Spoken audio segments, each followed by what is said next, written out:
Good morning, HMBC Nation. Thank you so much for joining us for the celebration of Women's History Month.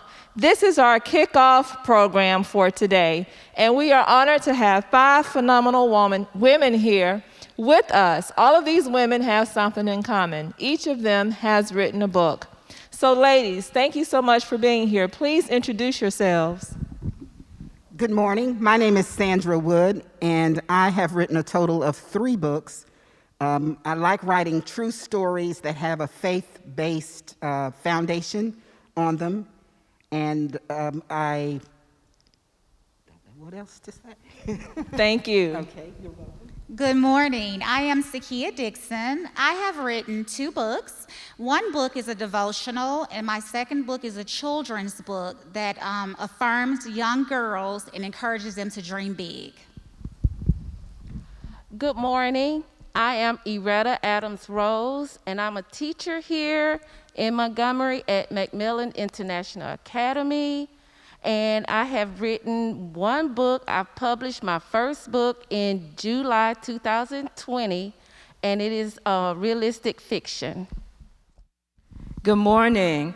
I am Vernette Clemens Nettles, and I have written 5 books. 4 of them are devotionals, and 1 is a collection of poetry. Hello, I'm Bakiba Rains, pen name BC Rains. I've written 1 book, I Am the Crown, and it is an inspirational book. All right, thank you so much, ladies. So let's start with this question.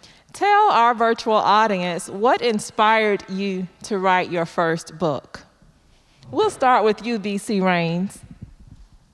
Well, honestly, I didn't have the goal of writing a book. I've been journaling for years. And I began to realize that a lot of what I had written over the years, other girls and women had also experienced. So I thought, let me put this all together and let other women and girls know that there's someone else that shares how they feel, maybe with some of the experiences that they've had, but to just remind them that in spite of all of that, they are still the crown and they still matter. And I wanted to help them learn how to reclaim their crown. Awesome. So your book is specifically for young women. Yes. Awesome. Thank you. Young at heart as well. Young at heart as well. That would be me. Thank you. All right, Vernette Clemens Nettles, what inspired you to write your first book? Just like BC Rains, I did not think that I was going to write a book, especially not a devotional. When I thought that I was going to actually create a published work, I thought it would be a book of poetry. But I was led to pull together all of the sermon notes, all of the inspirational things that I had been saying to my daughter, every opportunity or every note that I had that allowed me to tell my story. And telling my story in my first book, Why Should I Be Bound, was really a challenge because you always think that your problems are your problems and nobody else's. You always think that these things happen to you. But through writing Why Should I Be Bound, I was able to share in print my story and allow other people to see that some things that happen in your life, you're not alone.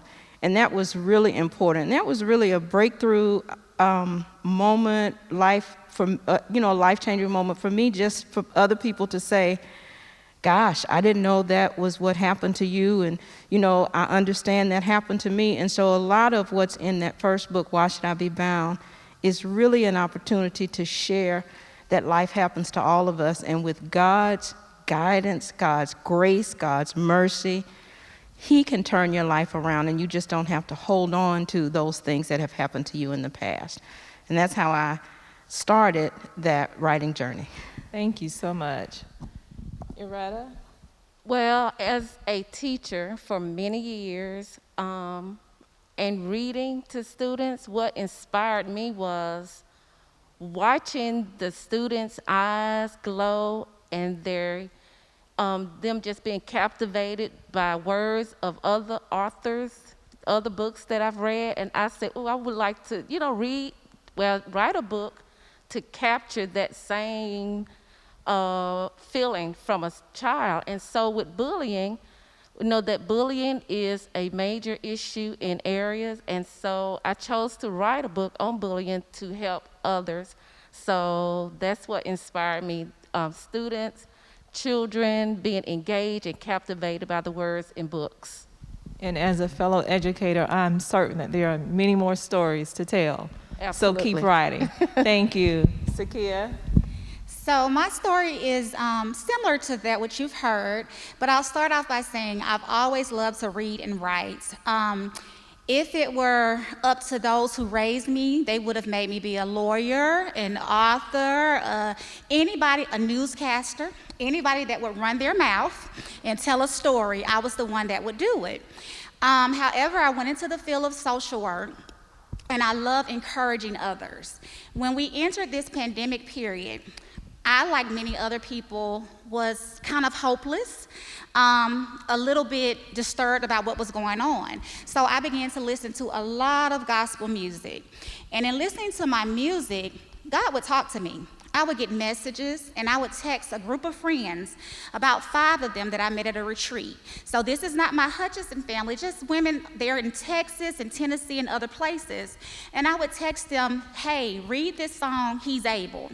And then, listen to this song, He's Able, and then tell me that you don't know that God is able. Now that's how it started. So from that, it was just a text message. Well, then the Lord would begin to speak to me, and I'll tell you guys, I was writing paragraphs, and it was too long for a text message. And one of my friends said, well, you got to email me, girl. That's too much to read. So I continued to email and email and email, and then finally, my friend right there, Sister Vernette Clemens Nettles, she said, I've been waiting for you to tell me you can do it. So I was led, guided, directed by the Lord to the right people to be able to put all of these together.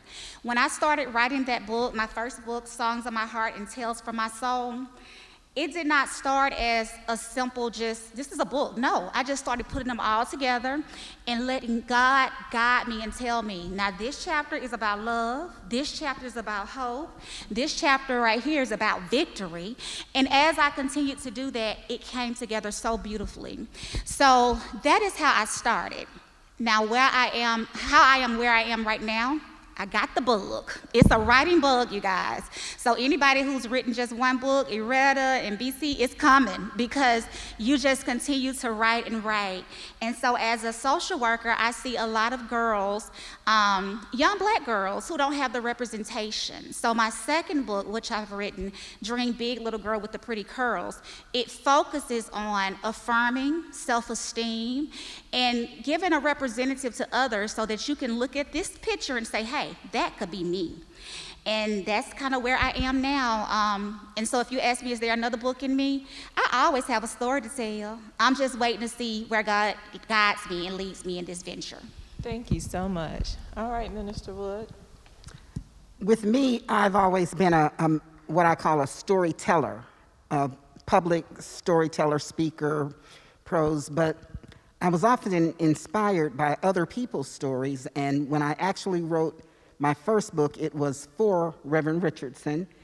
He had stood and preached and told a story of some things that had happened to him when he was during his teenage years, during the very worst part of the civil rights movement. And he told that story from the pulpit so great, I had to, after church, go ask him if any of this was in any type of book, and he said no. And he said that he's always wanted to write one, but he never knew how to get started, and he asked if I would help, and that's all I needed to hear.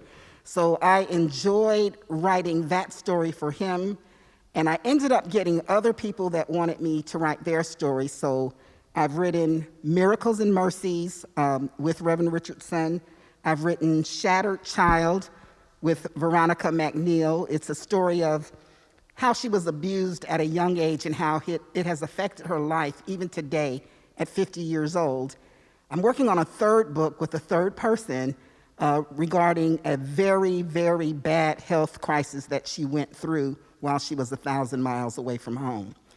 ended up being in a hospital for 15 months away from everyone that she knew, completely paralyzed and could not talk. So after I finish that one, I will begin writing my own stories. I do want to write a series of children's stories about biblical characters. That's my next project when I finish the one that I'm working on now. And aside from that, I just like telling stories. I like being creative. I like evoking feeling in my writing. And so I know that that is something that I will continue to do. And there is a true thing as a writing bug, and I think we've all been bitten. Thank you so much. So what I am hearing from these phenomenal authors on stage is that put your thoughts into words, put your words on paper, and follow God's lead. Do you have any other advice for anyone who has said, I want to be a writer, but I don't know where to start? Can any one of you share with our audience, how do you get started? Sure. When you get started, you want to think about what it is that's burning inside of you, what it is you want to say, and how you want to say it. What is your purpose? And then start writing. You always have an opportunity to review or proof it, but the first thing that's most important is to just write it. Pray about it, talk about it, pray first, talk second, and then start writing. That's the best thing to do. And when you have something that you want to see in print, just like these two ladies who wrote children's books, and Makiba, you wrote a children's book about, not a children's book, but an inspirational book because there was a gap. So they fill that gap with what's in their heart, and that's really how you begin to write. And then if I could add to that, my own experience since publishing the book is that there are a lot of people who want to write, but feel they can't. And I'm going to echo what Burnett just said, just do it. It just starts with doing it. It don't get caught up in the big picture of, who's gonna proof this, nobody's gonna read my book. You don't know that, just do it. That's fear. Just do it. Just write it down a little bit at a time. I had pages and pages and pages that I had accumulated over the years. And eventually I started putting them all in one place where I could go back and pull it if I needed it, because I knew I had already written it. But never when I started writing did I envision that I'd end up with a book. So just start. Just start. And I will add, if you need a copy editor, I can help. That is another something that was birthed out of the release of my book, was that so many people said, I want to write, but I don't know how. I said, well, I can help you do that. And so that's just also, there's always going to be some help available somewhere to help you do what you need to do. All right, well, thank you so much. And you don't know unless you speak up and say something, and you never know, the people around you could be the exact ones that you need in your life at that moment to put those words on paper. All right, thank you so much. Before we close this out, and then you can say what you're getting ready to say also, Minister Wood, what I would like for each one of you to do is you have a copy of one of your books in your hands. Just tell our virtual audience real quickly where they can find your book, whatever format that it may be, and just share with them in case someone wants to pick up your book and read it and be inspired by your story. Okay, my books can all be purchased on Amazon.com or CreateSpace or Kindle books. So any book that I write is there. You can just Google my name or Google the titles if you know the titles, and they'll be there. And I just want to add real quickly the one other thing. Don't write with an expectation that I'm going to finish. Just take your time. There's plenty of times where you may have to just wait a week before you can write anymore, just because you have to get your story together in your mind before you can put it on paper. So just don't be in a rush. Don't look at the end. Look at the journey. I just wanted to echo. I was going to say, just know that it's a journey. In each one that you write, there's a different story to be told. There are different steps to be taken. So it's really important to just, echo and do it. Just do it. So my books can also be found on Amazon.com, but I also have a website, which I will say for you all, which is www.gumroad.com/Sakia Dixon, Sakia Dixon. But if you can't do that and you can't find Amazon, you can find me here at HMBC, and I will have my books for you. And again, I'm Iretta Adams Rose, and you can find my book, No, It's Not You, You Are Great, and it is a story of a boy finding his voice, and you can find it at Amazon.com. You can find all of my books at Amazon.com, or you can also find them at my website, VernetteCNettles.com. Walking with Grace is the 2021 devotional planner. Pray, Praise, and Be Encouraged is the small prayer journey. It's a 21-day devotional prayer journey, but for each one purchased, I donate one. And it's been a true adventure to be able to donate the books. And of course, my first book is Why Should I Be Bound? But all of them can be found on Amazon or on my website or in the back seat of the car.